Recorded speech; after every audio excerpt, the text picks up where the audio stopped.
बच्चों, आज हम एक कहानी सुनेंगे जिसका शीर्षक है श्रुति की समझदारी।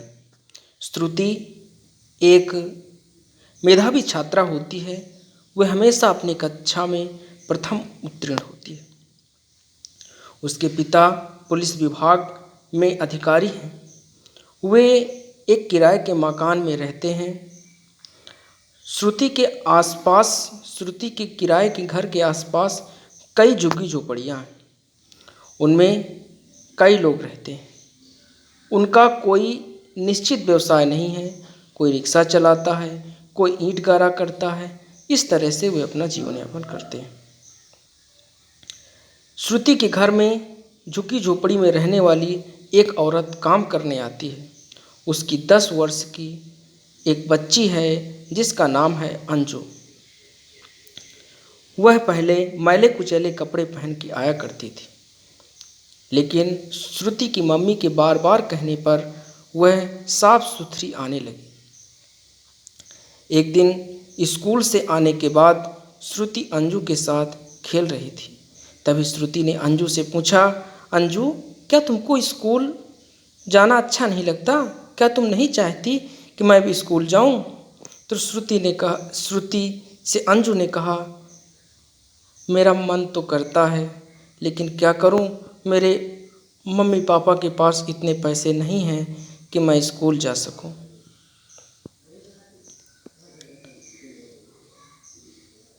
तो फिर तुम करती क्या हो?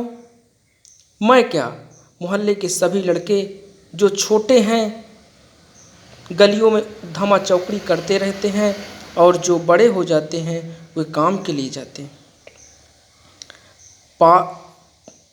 पास में एक पटाखे की फैक्ट्री है। उसमें ढेर सारे लड़के काम करने के लिए जाते हैं। अभी हाल ही में सोफिया और राजन जो फैक्ट्री में काम करते थे, एक दुर्घटनावश वे अपंग हो गए हैं। श्रुति को यह जानकर काफ़ी दुख हुआ कि इस खेलने की उम्र में बच्चे इतने जोखिमपूर्ण कार्य करते हैं। उसको मालूम था कि बच्चों से काम कराना कानूनी अपराध है और बच्चों को मुफ्त शिक्षा भी दी जाती है। उसी दिन शाम को जब उसके पिताजी घर आए तो उसने अपने पिताजी से कहा, पिताजी, आप मेरा एक काम करोगे?